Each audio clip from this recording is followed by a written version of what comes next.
and it's a pleasure to be back in the Valley. I have family here. I spend a lot of time here, and you're part of an exciting industry that I hope will change the world. And yet our role at FERC is somewhat limited in what we can do for you, and that's what I intend to talk about today. I hope that you have the same kind of enthusiasm toward being a part of this industry every morning like I do when I wake up. To me, there's nothing like it. It's the last industry to really be essentially restructured. It's the most complicated industry in the country to restructure, and we're going to be seeing some kind of changes over the next few years that are going to be exciting to be a part of. And I look at storage as a technology. It's a matter of when, not if. But defining when it actually happens and goes large scale is something we'll all be a part of.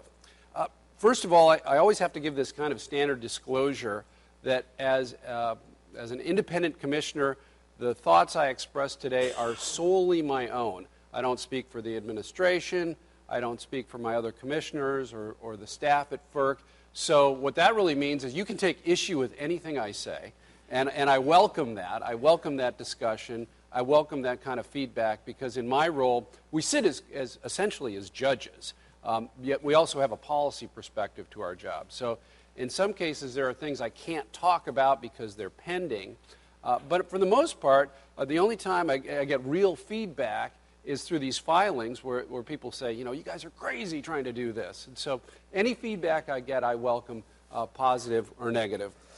And a lot of times people aren't quite sure what role FERC has. I was here in the Bay Area in the summer, and I went to a Giants game. And I saw one of my old Stanford professors there. And I introduced myself and told him what I was doing. And he said, well, why aren't you regulating that oil field in the Gulf and shutting it down? I was like, we don't have any jurisdiction over oil fields. Kind of made me wonder, why is he still teaching at Stanford if he doesn't know that? But nevertheless, the jurisdictional areas we have, are particularly pertinent to this discussion, is over the wholesale electric market. We do not regulate at the retail level. That's the domain of our colleagues at the state level.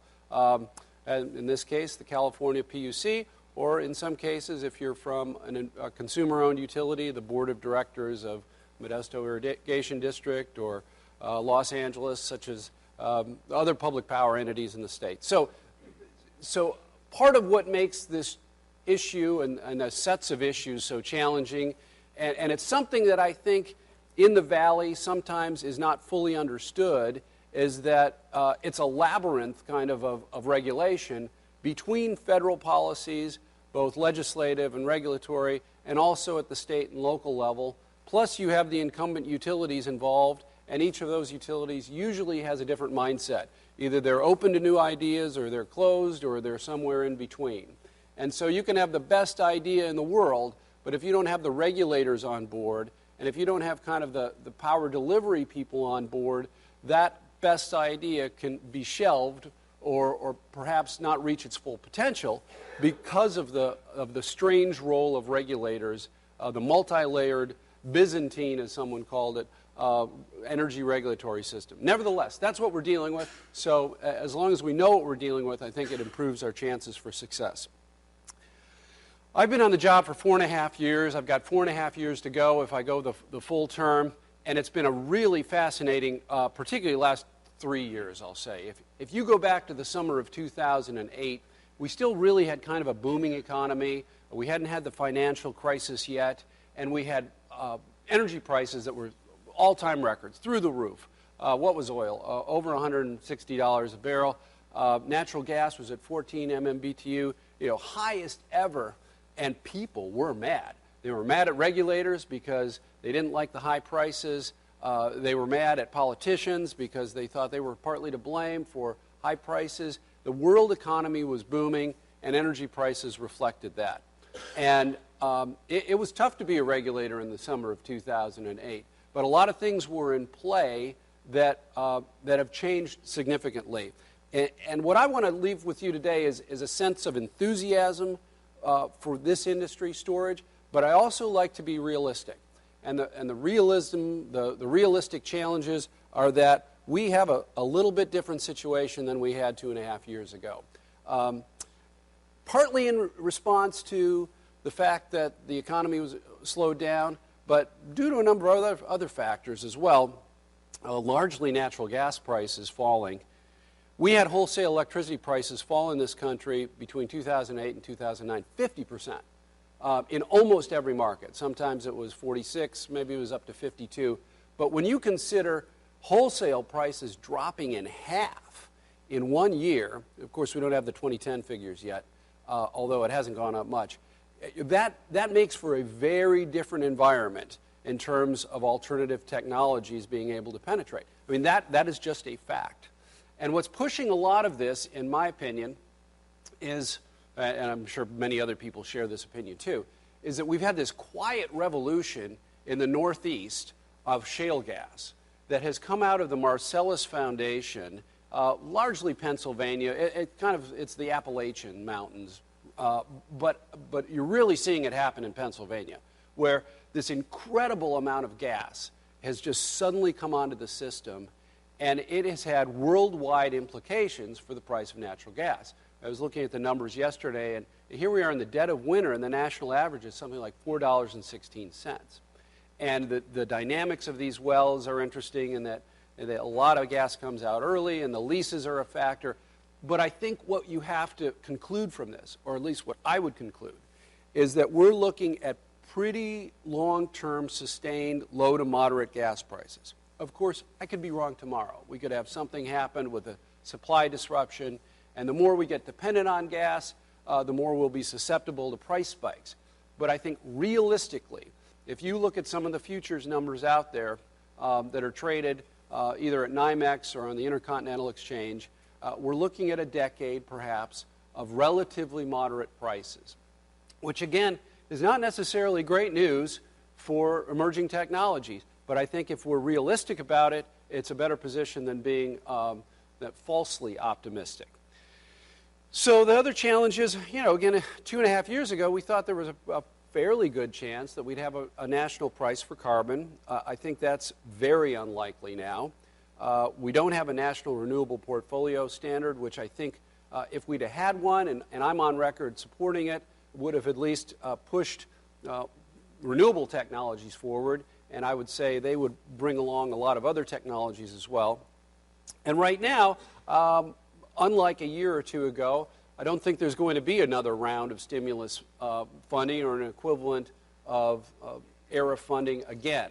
Obviously, that funding is still out there, but realistically, we're in a different fiscal situation than we were a couple of years ago. So those are kind of, honestly, I think, challenges.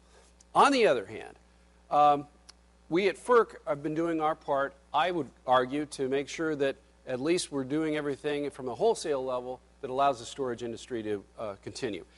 I asked my staff to put together some of our key actions over the last few years.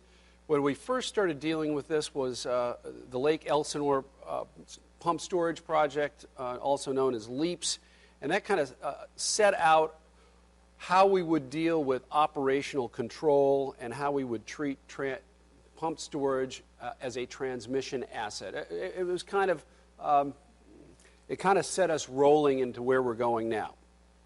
But more significantly, within the last year, we accepted the Western Grid proposal, which is actually, I think, a decent read for you. It's about 39 pages. Now, FERC orders are never easy to read, believe me. They're probably harder even to write. But I was talking to David McMillan, and he had read it. And I think it sets out kind of our overall view toward storage, which is that it's unique. It can be load, it can be transmission, it can be generation. And it doesn't fit neatly into any box. And so what we've essentially done at FERC is we've allowed it to be treated in different ways. And we figured that's the best way to let an industry develop is not box it in, but treat each project so far that we've been getting somewhat differently. But again, I would say that that's, if you're interested in how FERC approaches storage issues, go ahead and read that order. You'll see kind of where the arguments came in from all the different sides. You'll see where we concluded. You can read our rehearing order, which was issued about 2 or 3 months ago. I cannot talk, my staff has warned me, about the merits of it because after the Western Grid proposal was, I guess, rejected by the ISO, they have now filed a complaint at FERC about that action. So, again, I'm prohibited from speaking about the merits of it. But I think it's a decent read for you to take a look at if you want to dig more into FERC's approach and perhaps whether we're doing it right or wrong. Then we accepted a storage as generation proposal, actually a couple of them. And the good news is that not only did we accept them, but as of Monday, the AES, I think this week, the AES project actually went into operation. And I know that the Beacon Power, the folks up in Massachusetts have both trying to penetrate the New England market and the New York market, and they, according to their website, are close to getting some new projects online as well. So at least you have a FERC that is paying attention to this issue as we are given filings to treat storage in different ways. Specifically over the last year, we had our staff put out a request for comments on the general topic of storage. And we had a fair amount of comments come in. We held a specific technical conference on May 26th. I think I was the only commissioner to attend it. It was a great discussion. Usually what happens after we put something like this out, I can't be definitive, but we can do a number of things. We can do nothing. We can put out perhaps a notice of inquiry on where we should take this policy to the next step. We could put out a proposed rule that's wide-ranging or very narrow. I don't know what we're going to do, but I don't know the timing, and even if I did know the timing, I couldn't talk about it. But I'm guessing that within the next few months, you will see something from FERC at least related to frequency regulation compensation and possibly wider. But I can't say that definitively. It's a gut feeling, and I think it shows, again, that at least as a commission, we're taking this industry seriously, and we want to continue to promote it. Again, if you are interested in digging into the details of where we are, I would recommend you taking a look at these dockets, reading the comments, the reply comments, and going forward, getting involved in our dockets whenever we're dealing with storage. Because, as I said, we're a quasi-judicial agency like the CPUC. If it's not on the record, we can't consider it. So it is a bit burdensome in terms of the industry making sure that their points and their ideas and their proposals are well known, but they have to be on the record for us to consider them. So I always urge audiences to get involved to the extent that you have time and effort and motivation to do so, is get involved in FERC proceedings. And I think it's a relatively easy process to get involved in. That's at least what I've been told from the outside generally. So the good news is that we are paying attention to this industry. We're starting to see some major action and actual deployment of storage technologies that are starting to get into organized markets. As I mentioned, the AES project went into place, I think, on Monday. Beacon is close. And I think what's going to be fascinating is the extent to which we start seeing serious penetration of intermittent generation in this country. Now, for those of you who are in the wind industry and solar industry, you'd argue that we already have serious penetration. Well, I agree. But what's fascinating to me is that we're starting to see the challenges of more and more largely wind hitting just about everywhere in the country. I mean, the only place where it's not creating challenges is in the southeast, where they say the wind doesn't blow, so apparently it doesn't. But from my home state of Washington in the Bonneville system to upper New York State, even PJM, of course MISO, certainly in Texas, and you see it here in California, other parts of the West, like it or not, the system really wasn't built for intermittent operation. That's not to say it's unmanageable. It's definitely manageable. but operationally and physically, it creates challenges that I think are a great opportunity for storage.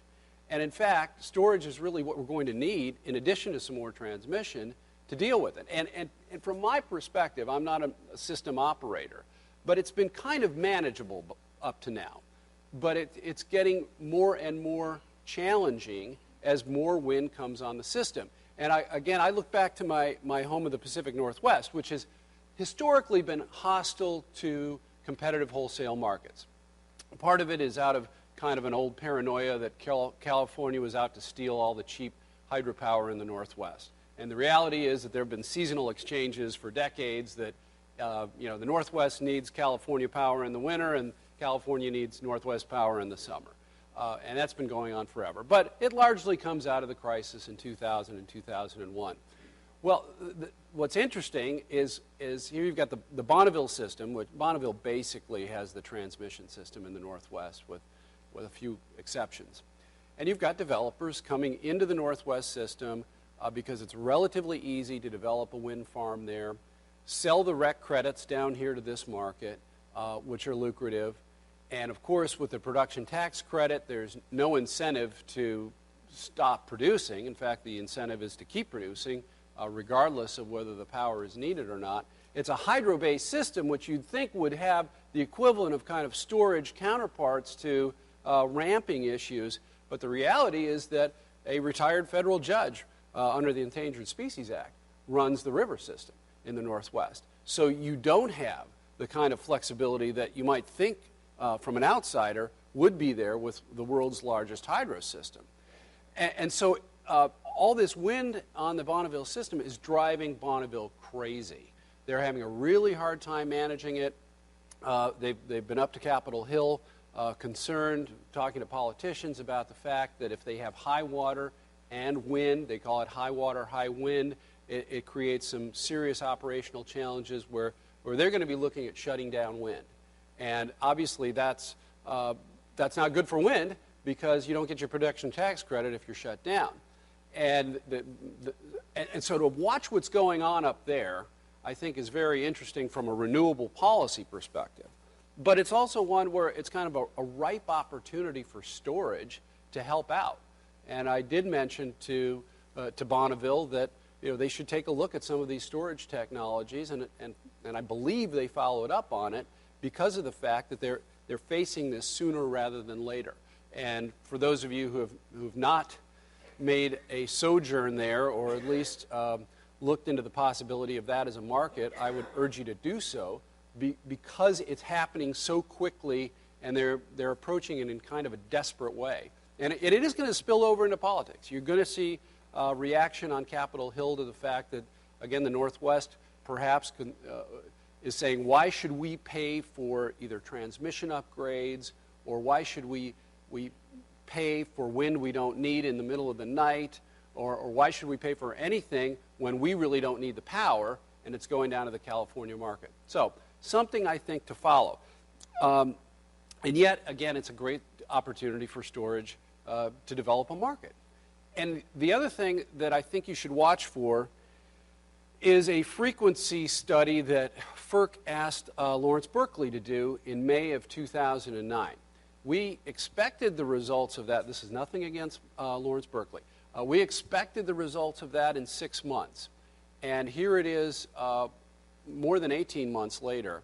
And our chairman has publicly said that that report will be released this month. And I have a draft copy of it. I haven't read it yet, so I can't. There's nothing I can give away. But the fact is, my gut tells me that this report will say something along the lines of frequency challenges of wind are bigger than we thought they would be, and they're not insurmountable. Again, anybody in the wind industry, I'm not being anti-wind. These are problems we can deal with. But the fact is, particularly on the Eastern Interconnection, the way it's set up, you have to be really careful that you don't have a frequency collapse, or you could have something like Florida blacked out, solely based on where the wind is coming and when it comes. So, what could come out of this study? Again, I don't know what the study's going to say, but that's what my gut tells me. I think we're going to need more technologies to deal with, again, intermittent generation, whether it's more transmission or more storage. To me, it's a great opportunity for the industry. And as I kind of leave a final point here, I said earlier, I just don't think that kind of funding from ERA or other various stimulus, DOE funding, it's certainly not going to be at the levels it was over the last 2 years, in my opinion. I don't think you can count on it. What I think the better approach for the industry is to shoot for finding market niches, and we have a role in that at FERC, and certainly the states and the utilities do as well, to compensate storage for the product that it delivers as a higher quality ancillary service than traditional products of ancillary services. If you can ramp at a second basis as opposed to a few seconds, I would argue, should be compensated for that. And that, I think, is where the future of the industry lies, in promoting market-based solutions to getting compensated for the quality of the product that storage delivers. And I would argue that on a very big picture, overall, the nation is moving more and more toward competitive markets. There will always be some pushback, and different regions develop markets differently. Again, I'm from the Northwest that has not embraced a regional transmission organization, and yet part of what Bonneville's doing to deal with the intermittent generation is essentially some market signals in terms of new dispatch products, and at one point, at least, consolidation of balancing authorities, although that's kind of been pushed aside. The West has other utilities in the non-California market that are working to make sure that transmission can be dispatched, or generation can be dispatched better. Transmission can be managed in a more efficient way that deals with intermittent generation.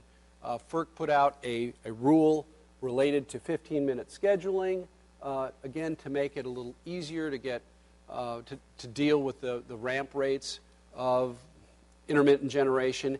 And as I look around the country, although there's still some hostility in the Southeast toward organized markets, most parts of this country have fully embraced wholesale markets and are continuing to roll out more products and getting more utilities to join them that previously had not been in organized markets. That's where the country's going.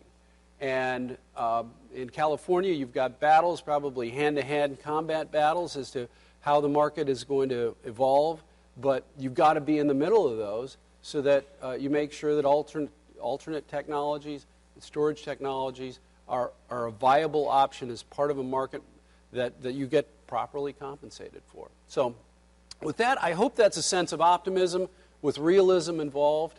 We're going to need storage. It's when, not if. And I'm hoping to be a part of it at FERC, but it's a complex labyrinth of regulation where you're going to have to play and have to battle in a lot of different arenas. But I think, again, that realistic sense of where it's going to go is better than one that is less realistic. With that, I'd like to open it up to discussions, questions, thoughts, comments, disagreements, anything that you care to expound on, or have me bring back to the other fellow commissioners and staff at FERC. I see Rachel, you want to do the mic?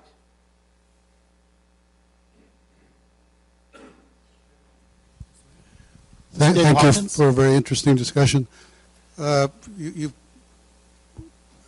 pointed out, the irrationality of the U.S. grid system in a very concise way.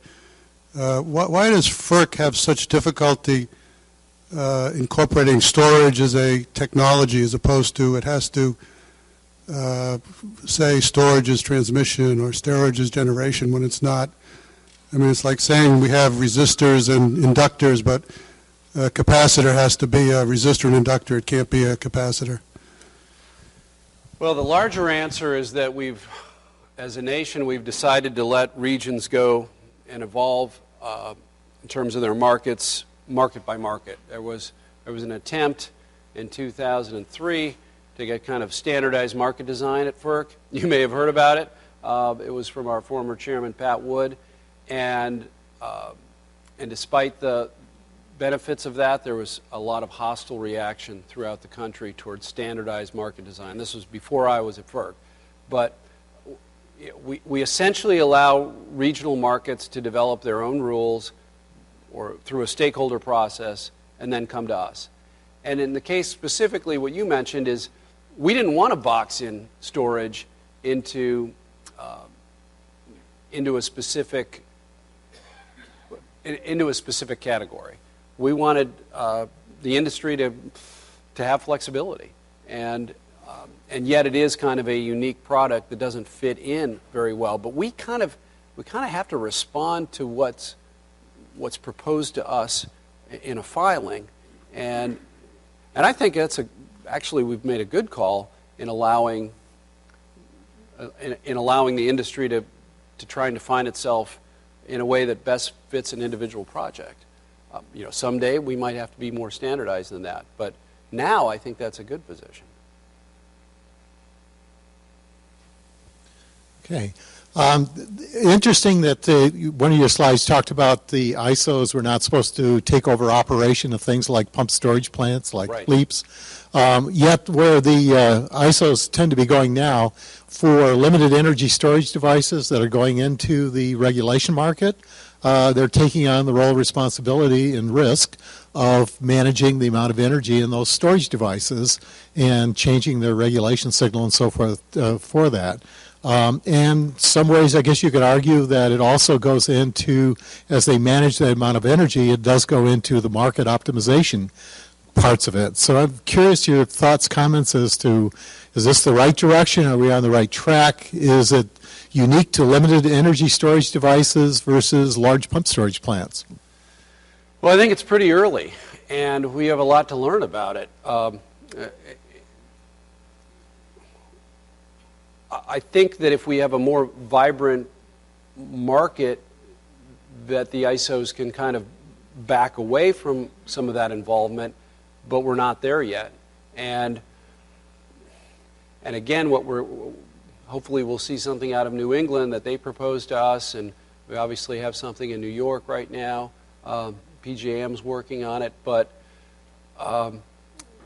it's that kind of early stage of development where I guess we haven't figured it all out yet. But your point is a good one, and we're going to have to be on it. But the more vibrant the market is, I think the more it'll take care of itself.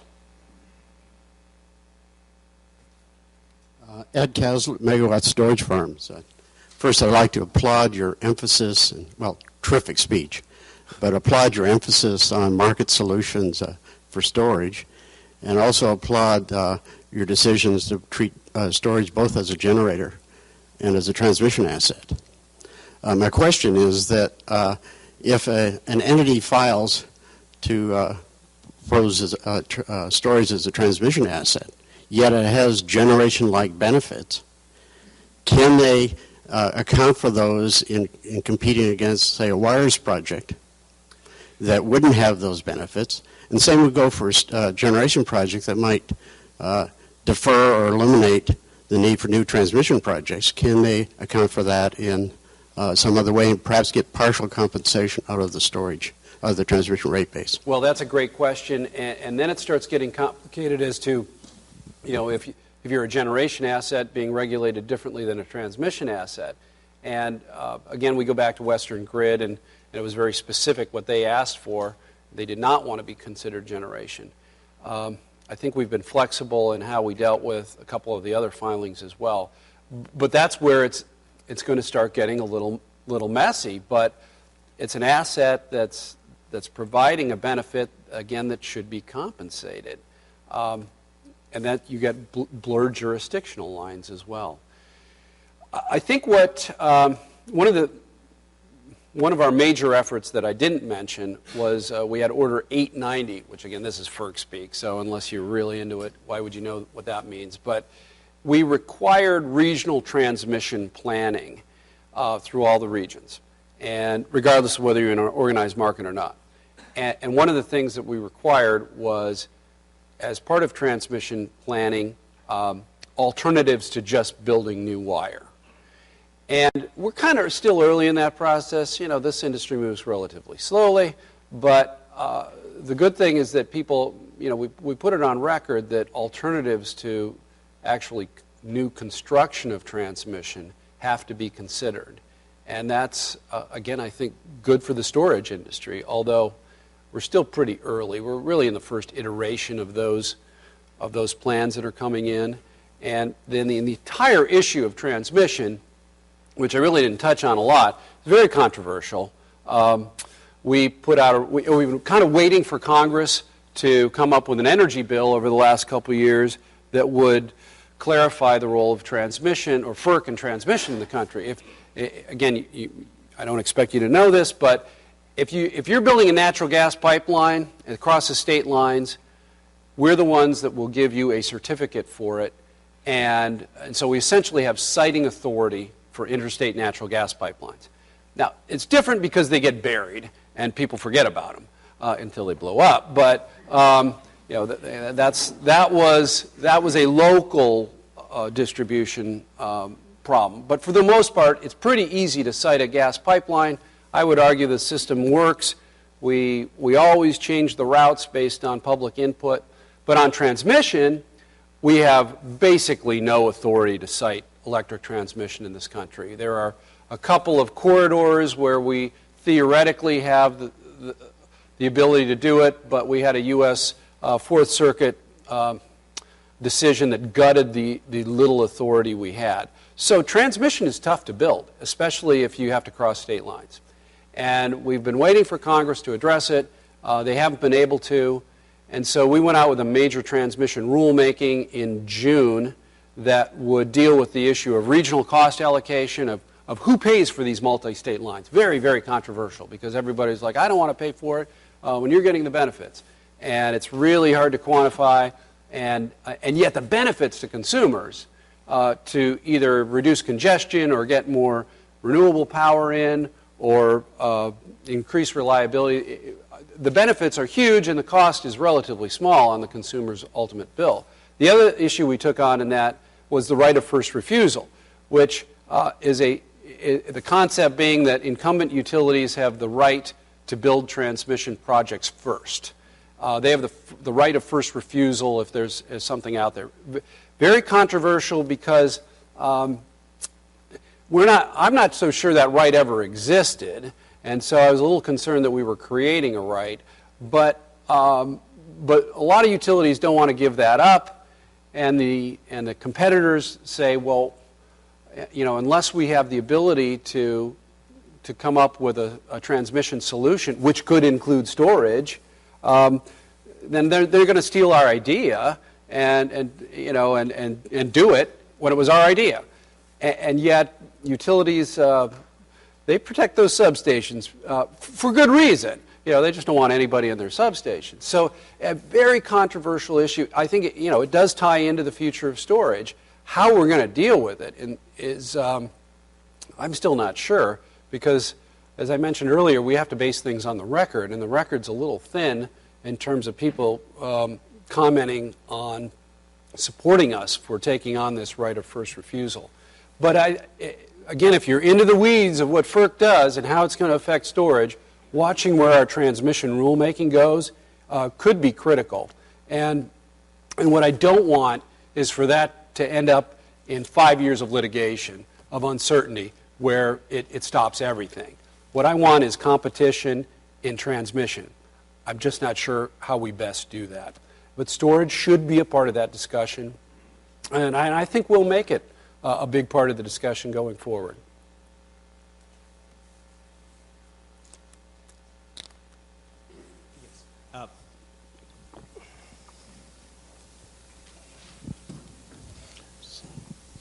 I'm Ripul Malhotra from SRI International.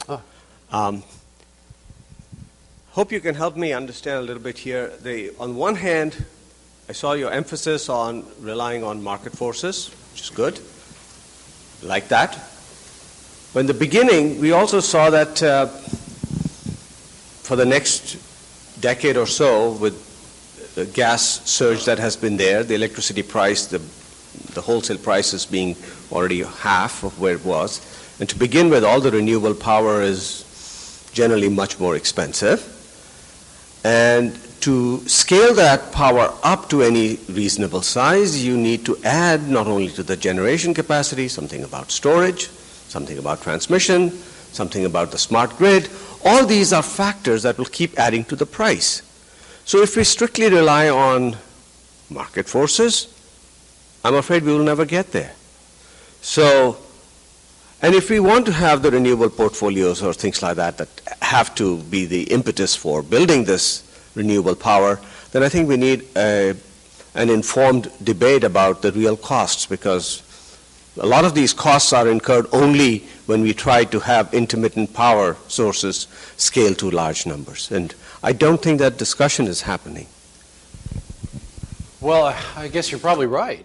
I mean, a renewable portfolio standard in itself is beyond the market. I mean, so what we're really doing it so far is state by state, and obviously California is very aggressive in that realm. It'll be interesting to see if that can be sustained with the 33%. Yeah, those add costs, and yet, I guess what I was trying to argue is that instead of looking for grants or subsidies, in my opinion only, there's a higher likelihood of success for, say, the storage industry to be compensated for what it does better than anybody else on ancillary services. And we've got a ways to go there. But that's a more solid future than the alternative. And it's easy for me to say because, you know, I'm not risking my investment like a lot of you are on this technology. I get to sit as a policymaker. But that's how I see it. Run Transdef. I want to follow on to the SRI question. My understanding of shale gas is that it has a very unusual profile in terms of output from a field, that it basically goes from full flow to just about dead unexpectedly and quickly. And the implication of that, plus the implication of the tremendous groundwater pollution that's coming from hydrofracking, is that the market could really misunderstand the future availability of natural gas from this source. Mm-hmm. The implication being that it won't appropriately price renewable power. So I wanted to commend that to you as an issue that FERC needs to really go into, to the extent that market forces are going to drive this. If they're based on faulty assumptions, that force is not going to be a useful part of this process. No, that's an excellent point. But this is my perspective on it. The way the leases are set up, people are forced to drill in a certain amount of time. You're right about the profile in terms of they put out a lot of gas early and then tail down. But they're hitting 100% of these wells. I mean, the old days, 50-50. They're going down 8,000 feet. They go out. They're getting wells. The people in this industry who I meet with every few weeks say that just in the last 6 months they've improved techniques that get more gas out. And the amount of money being spent in Pennsylvania for these leases, to me, says they know what's there. And in some cases, the quality of the gas that comes out is pipeline quality in a few places. And again, it could all get shut down, but I don't think that's going to happen. I think it's kind of an economic juggernaut.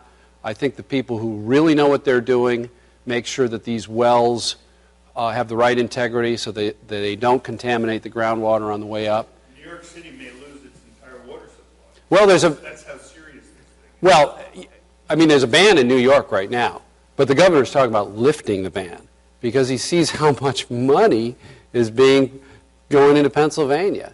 I mean, you're right. The EPA fracking study is due in 2012. We don't know what it'll say. There's certainly pushback, and I could be wrong. But from what I see, shale gas is here to stay, and it's going to have long-term implications for the price of electricity. But again, I could be wrong tomorrow. That's how I see it.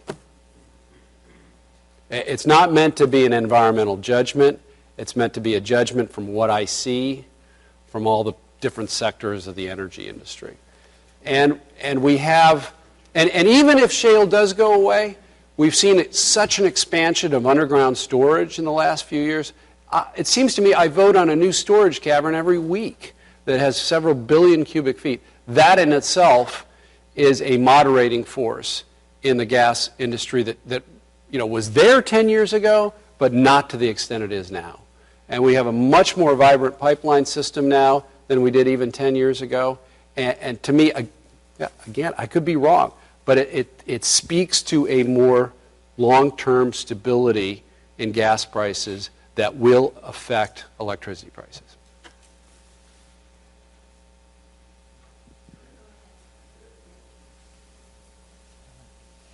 Hi, I'm Dave Watson, Lawrence Berkeley National Lab.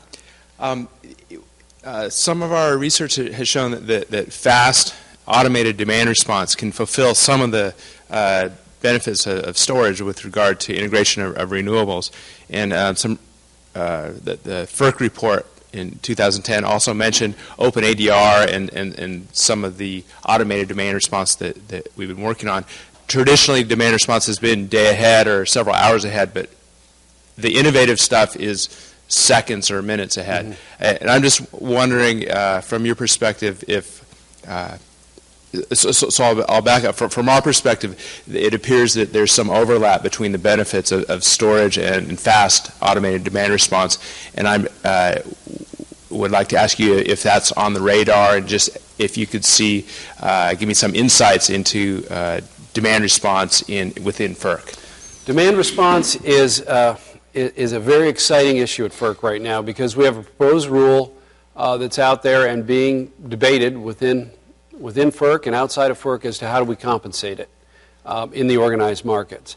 And the proposal from the chairman, which has majority support, is to compensate it at full LMP every hour of the year. And I don't think that's sustainable with the record that's come in on the comments. So the question is, but that's my opinion only, how do we compensate it? And how we compensate it will largely drive how it's deployed. And I think you're exactly right. It can team up with storage in a very effective way. And the frustrating thing, though, is that it would only be the organized markets. It would not apply nationwide. But it's a very, very hot topic at FERC right now. And you've got people coming in, Professor Hogan from Harvard and the late Professor Kahn, had completely different views. Probably two of the biggest brains on electricity policy in the world saw this issue completely differently. So that's what makes it, it's going to be very intriguing to see where FERC comes out on it. And I can't predict it. But it's live. I'm sure you'll see something this year. Hi, Evan Golden from the Environmental Business Cluster. Not to put you on the spot, but I think I'll try to do so anyway. I wanted to get back to politics. And I know you've been talking about market-driven forces trying to sort this all out and moving the ball forward.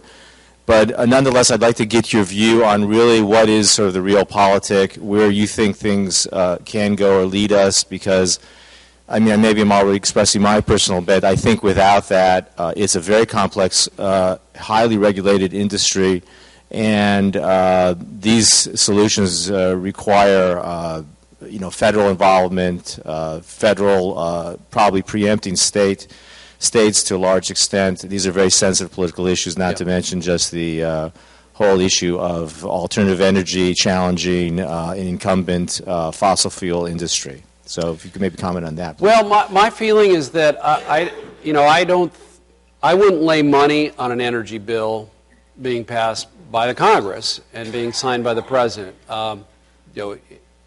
It could happen, but I wouldn't lay money on it. So I think the reality, particularly in the next few years, is specifically to this subject, watching what we're doing, making sure we are informed as to what you're doing, because it's easy to get lost in our world of FERC and DC when we're dealing with the hundreds of issues we have. So keeping us informed, and then I think really the battle is going to be market by market. And here you are in California, you're going to have a big turnover on the California Public Utility Commission. I used to spend a lot of time with the 5 former members. We had differences of opinion, but I liked and respected all of them. You got a real likelihood of only one of them being held over in the next 6 months from now, one of the 5. So a lot of education that needs to happen with new commissioners at the CPUC, the value of markets, what storage can bring. And, I tell a lot of people around the country, watch what's happening in California, because as hopefully, or at least from my perspective, you get some good electric vehicle penetration probably starting in Southern California. I mean, you'll get it here too, but I think the challenges will be there first. And what we don't want as a society is people plugging in their electric vehicles at 5 o'clock when it's still peak in Southern California and either blowing out local transformers or adding, requiring more infrastructure because they're not getting accurate price signals at the retail level. We shouldn't be building more power plants and transmission and distribution to meet electric vehicle demand. We should be setting the right price signals so that people charge when prices are lower in the middle of the night. That's what we want. So watching what happens with EVs here in California, I think is going to be fascinating. And I hope you get it right. I hope the policymakers get it right. I'm a big proponent of dynamic pricing because I think it's good for consumers. Frankly, I think it's good for the storage industry. And even though it's a type of storage that can start getting into people's mind, even though it's potentially a competitor to some of your technologies. But it's going to be, I think, a great couple of years to watch what happens here. But I think it also means that getting involved with the policy making in Sacramento or Folsom or San Francisco or wherever the decisions are being made is going to be critical, so that your interests are represented in the debate. Robert Shanker with EPRI, Electric Power Research Institute. First, I want to thank you and FERC for your interest and homework on the energy storage area. That this is really good news for, I think, everybody in this audience and many, many others. I have really 2 types of questions. One question is, here we are, technical audience in general, and some regulators as well, and commissioners, Public Utility Commission, California Energy Commission, etc. What do you think people in this audience can do in the near term versus the long term to really help the regulatory institutions like yourself to enhance the deployment of energy storage technologies? There's some windows of opportunity that maybe the technical people don't know they need to go to inform people or not. And I'm sort of taking you as sort of off-the-cuff discussions because I appreciate the candor and the frankness that you've presented today. What do you recommend the technical community really do? And then secondly, as a citizen and representing some of my wife's comments over the dinner table, it's generally perceived by the lay public that everything just takes so darn long. and there's uncertainties that impact financial decision makers quite a lot, particularly in the transmission area that Ed Caslett talked about earlier. Is there any things that you think as citizens we can do to sort of reduce the levels of uncertainties in the decision-making process and the time it takes? Well, I'll answer that second one first. It's frustrating. I mean, this industry moves very slowly. Now, that's not all bad, because it is the best electric system in the world, and it's been built over decades. But I share that frustration. I mean, it takes us a year to do a rule, and that's largely because we put it out there and people have to comment, and then they have reply comments, and it's legal, but it's still very frustrating. Specific to transmission, I think the very fact that we don't have siting authority as a backstop helps draw it out. But it goes to planning purposes. We have, like PJM, we have 5-year planning horizons. Well, you know, that's really not enough for transmission, because you know, we were on a certain projected load in 2008 that then fell down with the economy.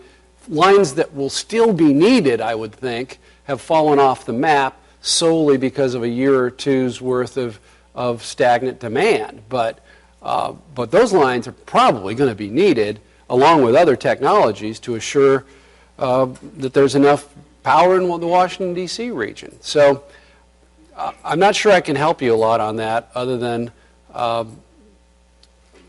the extent that people are involved in very specific planning processes, to urge that they be on the kind of timelines that are quicker rather than slower. And I think there's been some progress in California on that in terms of the timing of transmission.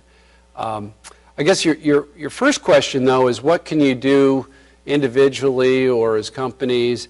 I think the first thing is to make sure you're well organized, and I'm not saying you're not, but having the right organizations. What today is really all about is making sure that, to the extent possible, you don't necessarily have to speak with one voice, but to the extent that it's a loud voice or louder voices, or that you come together as an association, it's probably the most efficient way to both gather information and to send out information. And then it just comes down to making sure policymakers at the regulatory and the legislative level know what you bring to the table. And having worked for a state legislature in Washington State, and having worked for the U.S. Senate, you know, you can't assume that elected officials really, this is not really a criticism of them, but given the number of issues that they deal with, it sure is easy to push energy aside, because this is the most complicated industry we have, and making sure they are educated is hard work, but absolutely necessary, especially for an industry like this, which doesn't fit into a box. It fits in several boxes, which makes explaining it even more challenging, but all the more necessary. I'm not trying to kill the agenda here, Rachel, so I'll take questions as long as you want me to, but got other people talking to. 5 minutes? Okay. Richard Shorty with the California Vehicle to Grid Consortium. I know that your chairman is very much an evangelist around vehicle to grid, and that FERC had some role in the PJM commercialization development process. Can you comment a little bit on what the FERC role might be with respect to encouraging ISOs to bring frequency regulation signals into the marketplace, and particularly relative to California? It's not clear to me where the federal PUC border is relative to some of the regulatory issues around vehicle to grid, and I'm just interested in your perspective on that. Well, I think, you know, watch us over the next year as we deal with what I mentioned in the talk about the reaction to the technical conference that we held in May. We'll have some reaction to that, whether it's do nothing or do a rule or something in between. And so that, I think, is the next major event to look for. And these things, unfortunately, take a long time in terms of figuring out where the different commenters have come in, the reply comments, the staff has to analyze them, make recommendations to the commission, and then take an action after that. Again, frustratingly long periods of time, but stay tuned. I think you'll hear something from us, again, relatively soon, but and hopefully it's not we're not going to do anything. I'm certainly an advocate for us doing something. And I think, as you stated, our chairman is an evangelist to the subject of consumers getting paid for having an electric vehicle that sends some kind of ancillary service product onto the grid. We've had the folks down from the University of Delaware several times to show off them sending their signals into the PJM market and getting compensated for it. I think it's important it doesn't get oversold, because it's not, you couldn't have every single vehicle doing it and then getting a windfall, because, so I think we always have to be a little careful of overselling it, but the concept itself we need to incorporate.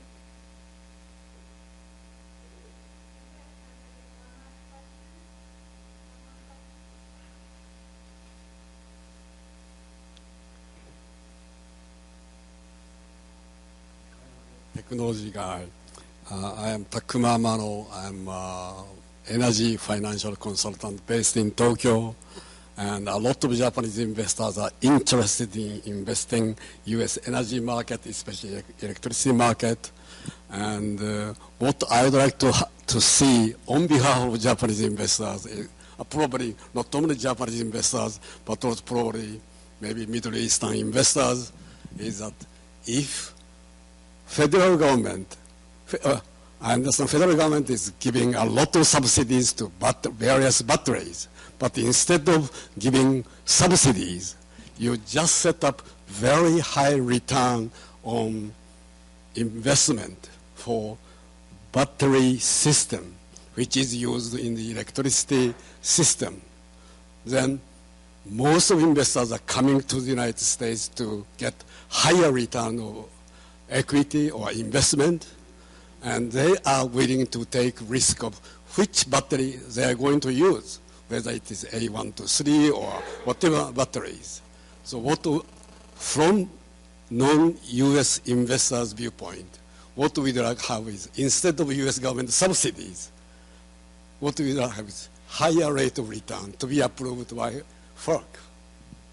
What is your idea of giving higher return of equity for investment? That's not only for non-U.S. investment, also domestic U.S. investors. Oh, that's a good question. We have a policy where we do have, specific to transmission, advanced technology gets a rate of return adder. And again, if you look at the Western Grid order, you'll see a discussion of that. In fact, all of our orders on storage will have a discussion on that. I've been on the side, generally speaking, of granting higher returns for transmission, and anybody from the California PUC will tell you they don't like that, because they think that I've been on the side of paying too much. That's a very general statement, not universal. But to me, transmission investments and what comes with it, in this case, storage being defined as transmission, there's such a good cost-benefit payout that, and they're so hard to do, particularly the hard wires, hard for siting, that they deserve a consequent rate of return.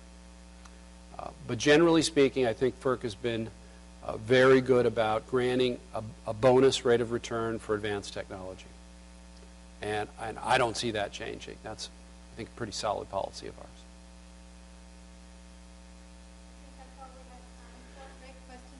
Thank you very much. Well, thank you for your attention and for inviting me.